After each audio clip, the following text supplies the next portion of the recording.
தேவனுடைய நாமம் மகிமைப்படுவதாக. எனக்கு அன்பான தேவ ஜனமே, தேவ பிள்ளைகளே, கர்த்தருடைய வார்த்தைகளை கேட்கிற உங்கள் வாழ்க்கையில் தம்முடைய இரட்சிப்பை அவர் விளங்க பண்ணுவாராக. தேவனாகிய கர்த்தர் உங்கள் வாழ்க்கையில் இந்த வார்த்தைகளை கொண்டு கிரியை செய்வாராக. ஏசாயா எழுதின தீர்க்க தரிசனத்தின் புஸ்தகத்திலே 59ஆம் அதிகாரம் 1வது வசனத்திலே வாசிக்கிறோம். இதோ, ரட்சிக்கக்கூடாதபடிக்கு கர்த்தருடைய கரி குறுகி போகவும் இல்லை, கேட்கக்கூடாதபடிக்கு அவருடைய செவி மந்தமாகவும் இல்லை. இந்த வார்த்தைகளை கேட்கிறதான உங்கள் வாழ்க்கையில் ஒவ்வொரு நாளிலும் கதறலோடு கூட நீங்கள் காணப்படுகிறீர்கள். அழுகையின் சத்தங்கள் உங்கள் வாழ்க்கையில் எட்டப்பட்டு கொண்டே இருக்கிறது. காரணம் எதற்கு? ஆண்டவரே, என் குடும்பத்தில் என் பிள்ளைகளை ரட்சிக்க மாட்டீரா? என் கணவரை ரட்சிக்க மாட்டீரா? என் பெற்றோரை ரட்சிக்க மாட்டீரா?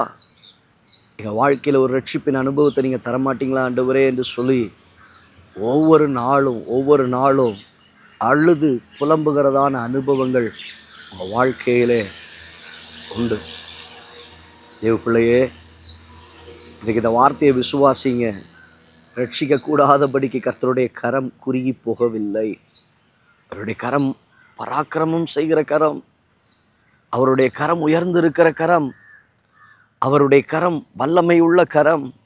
அவர் தம்முடைய கரத்தை நீட்டுவாரானால் எவரையும் ரட்சிக்க அவரால் கூடும். எவரையும் ரட்சிக்க அவரால் கூடும்.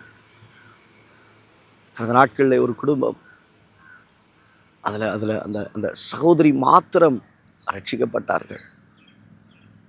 பின்பு அந்த சகோதரியுடைய அழுகை ஒவ்வொரு நாளும் அமர்ந்து அழுது புலம்பி அவருடைய பிள்ளைகள் ரட்சிப்புக்குள்ளே கடந்து வந்தார்கள். நாட்கள் கடந்தது. பிள்ளைகள் பெற்றோருமாய் தாயாருமாய் சேர்ந்து ஜெபிக்க அவர்கள் கணவரையும் கர்த்தர் தொட்டார். அந்த பிள்ளைகளுடைய தகப்பனாரை கர்த்தர் தொட்டார். இப்போ அந்த குடும்பம் முழுவதுமாய் கர்த்தருடைய ஆலயத்திலே அவர்கள் கட்டப்பட்டு கொண்டு இருக்கிறார்கள். இப்போது அவங்க கூடி ஜெபிக்கிற ஜெபம், எங்கள் 2 பேருடைய பெற்றோர்கள் ரட்சிக்கப்பட வேண்டும், எங்கள் பெற்றோர்களுக்குள்ளே கர்த்தருடைய ரட்சிப்பு கடந்து வர வேண்டும். ஆமாங்க, இன்றைக்கு இந்த ரட்சிப்புக்காக அழுது புலம்பிக் கொண்டிருக்கிறதான உங்கள் வாழ்க்கையில் உங்கள் பெற்றோரை கர்த்தர் சீக்கிரமாய் ரட்சிக்க போகிறார். உங்கள் பிள்ளைகளை கர்த்தர் சீக்கிரமாய் தொடப்போகிறார். உங்கள் கணவன்மாரை கர்த்தர் சீக்கிரமாய் ரட்சிப்புக்குள்ளே கொண்டு வரப்போகிறார். உங்கள் மனைவியை கர்த்தர் ரட்சிப்பின் அனுபவத்தில் நடத்த போகிறார்.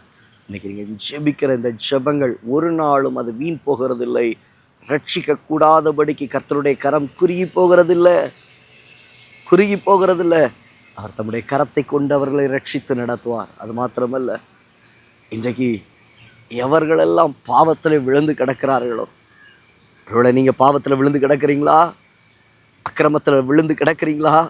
பாவத்திலிருந்து எழும்ப முடியாதபடிக்கு சேற்றில் புரண்டு கொண்டு ரட்சிப்பின் அனுபவத்தை இழந்த சூழ்நிலையில் இருக்கிறீங்களா? கர்த்தர் உங்களை கைவிடுகிறதில்லை. நல்லா எழுதிக்கோங்க, கர்த்தர் உங்களை கைவிடுகிறதில்லை. தேவனாகிய கர்த்தர் உங்களை தூக்கி நிறுத்த அவர் விரும்புகிறார். இந்த பாவ சேற்றிலிருந்து உங்களை தப்புவிக்க ஆண்டவர் விரும்புகிறார். நிச்சயமாய் அவர் உங்களை விலக்கி காப்பார். இப்படிப்பட்ட பாவங்களுக்கு விலக்கி காப்பார். தேவனுடைய கரம் குறுகி போகவில்லை, ரட்சிப்பின் கரம் உயர்ந்திருக்கிறது. ரட்சித்து கர்த்தர் நடத்துவார். கண்களை மூடி ஜெபிக்கலாமா? நல்ல தகப்பனே, இந்த வார்த்தைகளை கேட்டோம்டைய பிள்ளைகளுடைய வாழ்க்கையில் ரட்சிக்கக்கூடாதபடிக்கு கர்த்தருடைய கரம் குறுகி போகவில்லையே. தேவனாகிய கர்த்தர் உடைய குடும்பங்களில் யாரெல்லாம் ரட்சிக்கப்படலையோ அவர்கள் எல்லாரையும் ரட்சிப்புகளை கொண்டு வருவீராக. தொடுதல் உண்டாவதாக. இயேசுவின் நாமத்தில் பிதாவே, ஆமென். ஆம் தேவ பிள்ளையே, இந்த வார்த்தைகளை கேட்டவங்க வாழ்க்கையில் கர்த்தருடைய கரம் குறுகி போகவில்லை.